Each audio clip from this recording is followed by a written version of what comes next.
Hi, I'm Asad, and I'm from Pakistan. This is Marriott Hotel in Islamabad on 18th of September 2008. The hotel is a high-end hotel, and it is located in an affluent neighborhood in Islamabad. This is the same hotel on 20th of September 2008. On the night of 19th of September 2008, a suicide bomber carrying 1,000 pounds of explosives rammed into the hotel building, killing more than 50 people and injuring around 300. Since the last 16 years, my country has been in a stage of war. We have been fighting extremists in all corners of the country. There are over 20,000 attacks in Pakistan in those last 16 years. The terrorists have targeted schools, they have targeted colleges, they have targeted hospitals, civil courts, and recreational parks. And they have not even spared mosques, churches, and religious gatherings. Do you know the economic loss that Pakistan has suffered in those 16 years? It is $80 billion. The extent of the money that it matters to Pakistan is that Pakistan has an external debt of $64 billion. If you look on the human loss that we have suffered, it's around 0.4 million people, among which 80,000 died and more than 300,000 got injured or amputated. So the government of Pakistan is having a very hard time rehabilitating those people. Foreign NGOs have always collaborated with the government of Pakistan to help rehabilitate those people. But it is always easier to give them a paycheck for the government as compared to pay for their rehabilitative medicine. So this is where we come in, Neurostic, an enterprise healthcare company helping those people who are hopeless and have amputations by providing them cheap cost prosthetics at a very low cost but at a very high quality. So there are two types of prosthetics, passive prosthetics and active prosthetics. Passive prosthetics are there only for the cosmetic look. You cannot do anything with them. But active prosthetics are nerve and muscle powered, and they are designed to replicate your original limb as much as possible. This is Muhammad Idris from the same university that I go to. He got an amputation during childhood, and he has been dependent upon his parents and family to feed him, to clean him, and to help him do his daily tasks properly. Imagine being married and have children and not being able to hold your child. And this is what Neurostic has been able to do.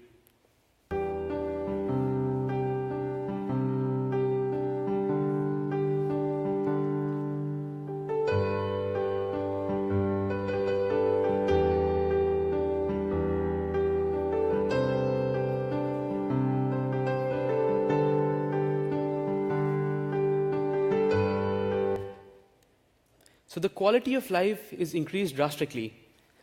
Here's a person who can't do anything, and now with our prosthetics, which are cheap cost, he can be a normal human being. He can be a productive part of our society.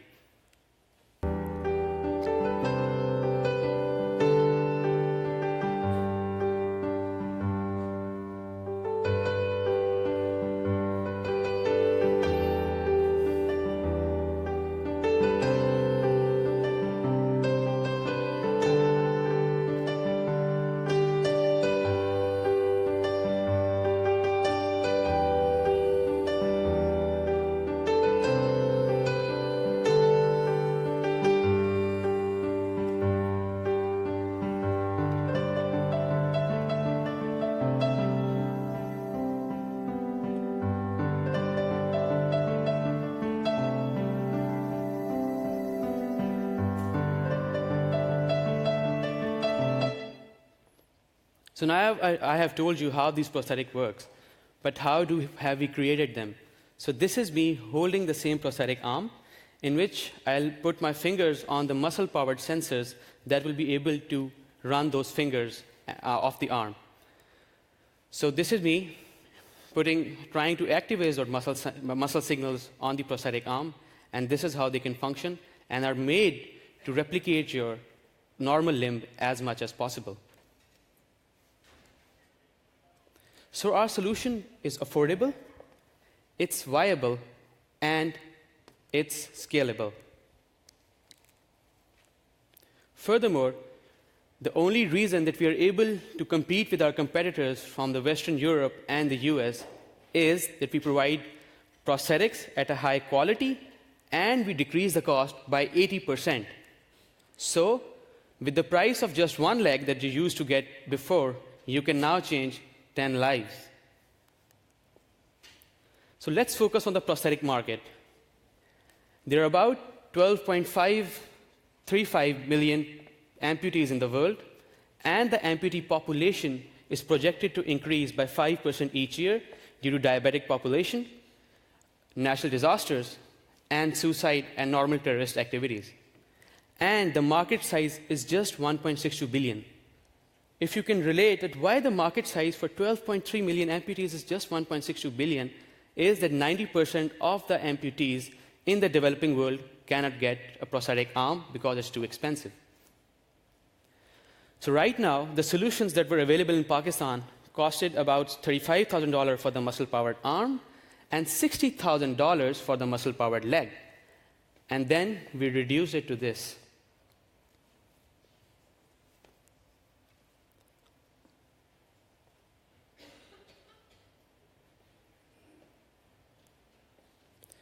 This is our own equipment cost that actually costs us to make those arms and legs. This does not include overheads and other human resource costs to make it. So just as far as the equipment is concerned, it costs about $317 to make the arm and $1,075 to make the leg, which is very, very cheap as compared to the current products available in the market. So we also did a break-even analysis. So we have secured a recent customer known as Armed Forces Institute of Rehabilitation Medicine in Rawalpindi, Pakistan, which is the largest rehabilitation medicine institute in Pakistan and only to be certified by the ISO. So they committed to buy 450 arms and legs from us, and doing a break-even analysis, we can say that we'll go cash positive after 328. So we are planning to be profitable by the end of 2017. Our deliveries will be starting to the AFIRM in September 2017. These are our revenue projections for the next 4 years. So we are planning to make about $500,000 by the end of this year and about $8.1 million by the end of 2020. So I have now told you about, okay, this kid has a good business. He's helping the amputees in the developing world. So who is he? So this is me, Asad Raza from Pakistan. Since the day I was born, I have been trained by my father to join the army. I have been taught etiquettes and manners in such a way that I could excel in the army as a good officer. But after high school, even passing the army exam with flying colors, I decided not to go because I thought I could make a better impact outside the army than inside. And now Neurostic is helping soldiers and civilians alike in providing them prosthetics. This includes me sleeping illegally in the incubator in my country just to cut costs to run my own startup. And this also includes me getting in a very horrible accident just to appear for the GSEA Pakistan finals. So I am a pretty crazy guy. I think someone from Pakistan can tell you that. So despite all this, the company is now valued at $1.6 million. And we have received a lot of recognition from local and international bodies around the world. These recognitions are there to get you traction, to increase your credibility, and get you some sustenance allowance or stipend to keep you going during your pre-seed round. So we haven't received any investment up till now, but we have been sustaining ourselves, and we have put about $30,000 in our business from our own pocket. This is me taking the Asia Pacific ICT Award in Taipei, Taiwan, in December 2016. And these are the other recognitions that we have received in our 2-year journey.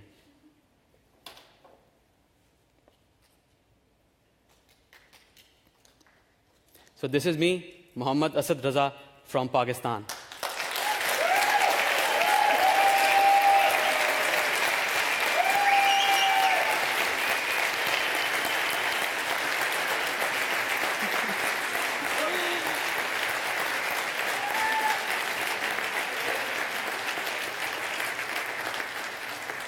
Thank you, Asad. Judges, your 10 minutes for Q&A begins now. Mics are on the table too, so please call upon the judge. Yes? So Raza, great job. I think just a quick comment that this is an incredibly humanitarian cause as well. So remarkable choice of career. Congratulations. Thank you very much. On that. So my now specific question is, I have seen your costing, and I'm curious what made you come up with the number that you earlier mentioned. So why would you sell at that price when your costing is, what made you decide on that specific So price? that was only the equipment cost. So for example, let's take the arm. So we sell it about $1,999, but the equipment cost only is $317. We have to pay the CNC machining guy. We have to give, because we don't have a CNC machine right now, so we have to pay his rent. Furthermore, we have to get an electronics guy to put it up all together. So this includes everything from renting a workshop to human resource to overhead costs to transportation to marketing and everything. Okay. Hello. Also, congratulations from me. My question is, the people that help you doing this, how many are they? And are they fellow students or are they employed? In reaching my task? Yeah, currently? Yes. So EO Lahore has been very kind to me. So I appeared for the GSEA 2016, but I was not able to win. And they actually trained me and they gave me a business insight. So that's why I'm here right now. Secondly, my colleagues, my employees, and my co-founders have been the driving force. We recently hired a new engineer in the team who lost his leg in a traffic accident. And we have not seen a more motivating guy working on that cause. So I was pretty motivated before, but seeing him work makes me 10 times more motivated.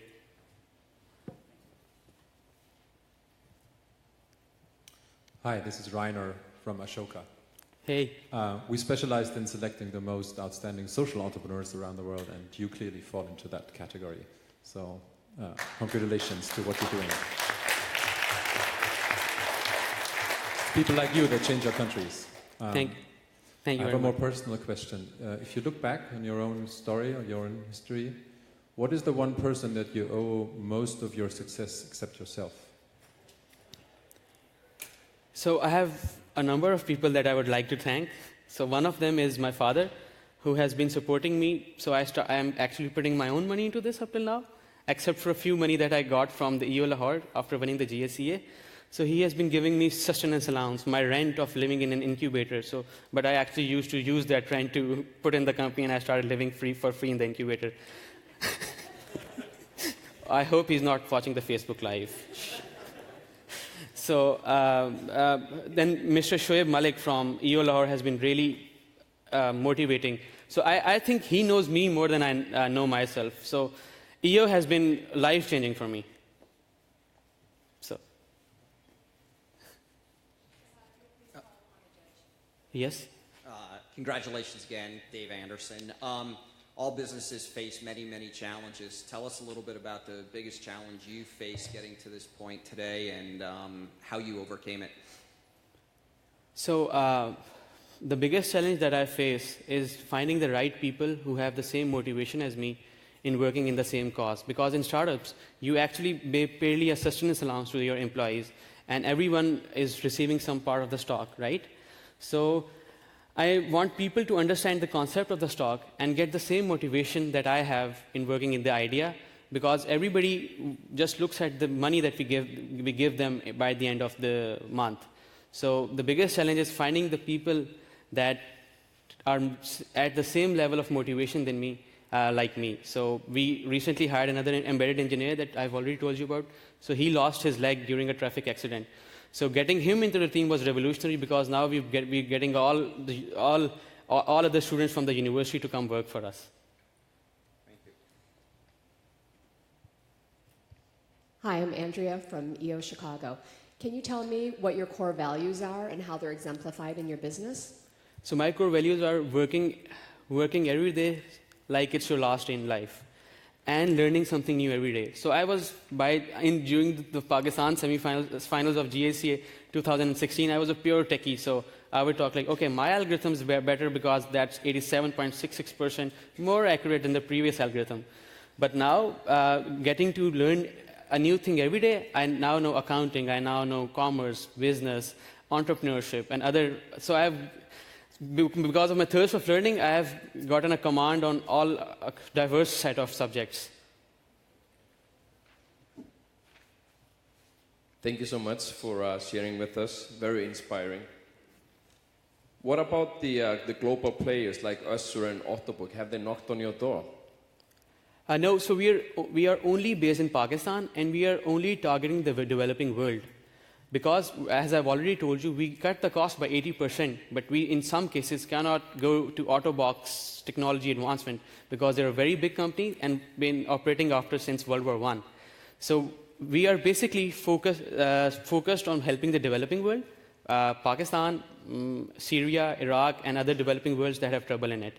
So, but we haven't been approached by any of such companies.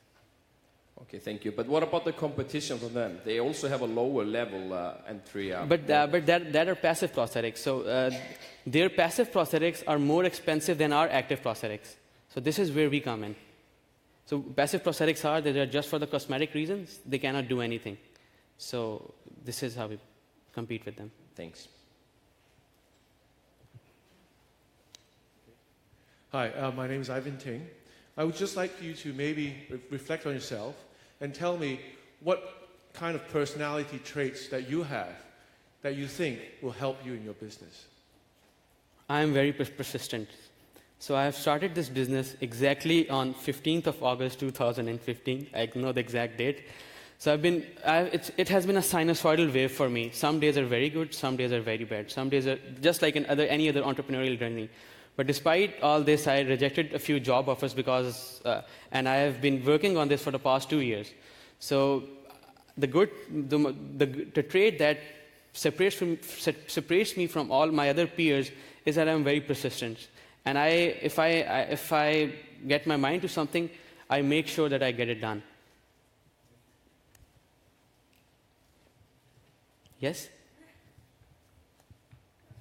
Hi, Assad. Congratulations. Your presentation was excellent. I have a question. If you weren't doing what you're doing now, what would you be doing? If something happens 5 years from now and you sell your business or it fails for some reason, what do you see yourself doing? I'll try my best for it not to fail because of my persistence, but anything can happen. So if I would not be working in this business, I'd be also working in some high-impact idea. Because I believe if somebody else is working in prosthetics and also doing the same job, it is better to work for him because we both will be working together on a same cause, even if that means working for him or her as an employee. So I'll still be working on some breakthrough idea somewhere around the world on some other field or discipline. Yes? So, why prosthetics? Why? What made you choose this when the whole world is chasing Ubers and Airbnbs? What is there a special story behind it? I always wanted to join the army, but I did not. So I thought, why not help the army more? Because the place where I am from in Pakistan, we have this tradition of joining the army. So we have been fighting the Mughals in the 16th century and for the British army and now for the Pakistan army. So I wanted to be different from everybody else. And when I got in the institution, it's an army institution where I study. So I used to see all the army officers and the soldiers getting amputated and cannot returning back to their normal lives, and they're given given a category C. So that means that they cannot promoted and they cannot do any other thing in the army. So that is what mainly motivated me, and then it went from here to where it is now. Well, incredible job. Congratulations. What is your biggest fear as an entrepreneur? So as we have already received a lot of recognitions from around Pakistan and the world, my biggest fear is that all those recognitions, despite all those recognitions, if I'm not able to deliver what I have promised to the people, the amputees, that would be my biggest fear. That they might, so some amputee in Pakistan might be watching this Facebook Live, and he's saying, okay, this guy might bring a prosthetic leg into the market by September 2017. But if I'm not able to do that, that would really be demotivational for him. Thank you.